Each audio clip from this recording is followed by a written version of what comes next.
There's a lot of ways to swing a golf club. Now, the combination of whether it's hands and arms or whether it's all body, that's where a lot of people get into a confrontation. But, you know, it's a blend and there's ways to do each one. But we're going to take a look at 4 ways to swing. Okay, so the first one is you're going to see a lot of guys doing this, especially on tour, and that is it's body controlled. So it's all about rotation and how fast you can turn your body. Now, that swing starts to look very aggressive.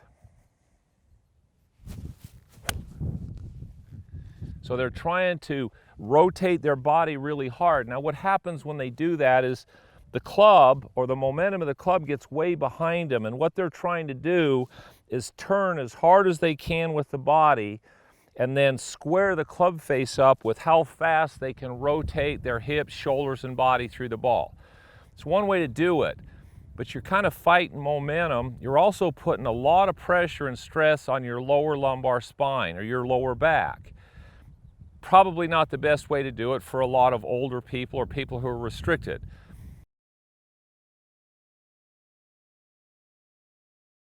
The next way is you could actually swing with basically just hands and arms. So we're going to go 2 extremes first. So now your body's really not going to do much, but you've just got just a hands and arms swing. Your body's just going to be kind of stable. Now, the reality of that, because if you just use gravity and you know how to use these levers, you can actually play pretty good and hit the ball pretty far where it's just an arm swing.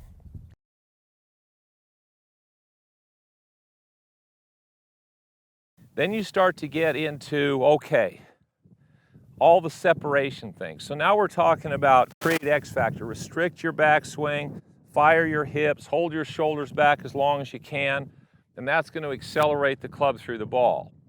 So it's a lot of separation or disconnection from upper body to lower body.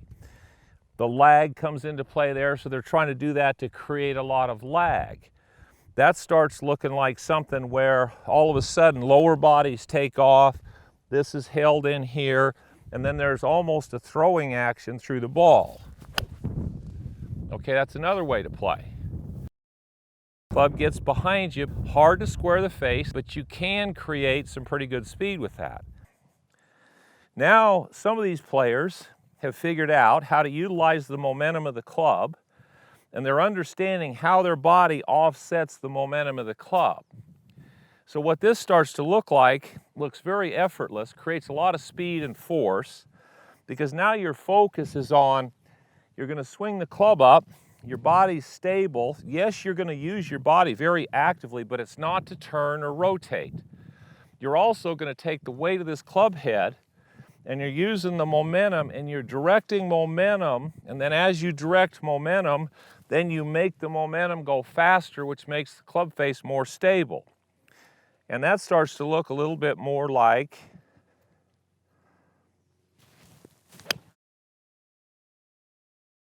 so. A lot of speed, no pressure on my lower back, pretty stable through the ball. Ball goes pretty straight. Not a lot of compensation there, and you're using a lot of momentum, gravity, and centripetal force to time your swing rather than you having to time it yourself.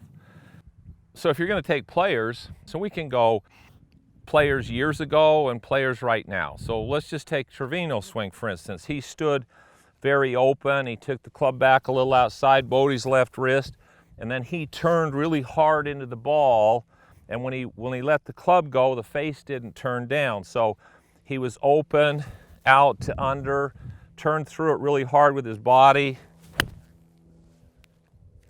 And that's kind of how he played, and he hit a nice little fade. So there's Trevino. You take Jack, having talked to him, he never felt that he turned through the ball. That was not part of his deal. So what Jack wanted is he wanted to be able to swing the club up here. He knew where he wanted it up here. And he just let his body move however it needed to move to let him get the club in position. And then on the downswing, he knew how he wanted the club to swing down, and all he did was swing the club down and run it into the ball, and he let his body move the way it needed to for him to be able to get the club to the ball. So his swing was a lot more upright. He had a little more lateral move in it.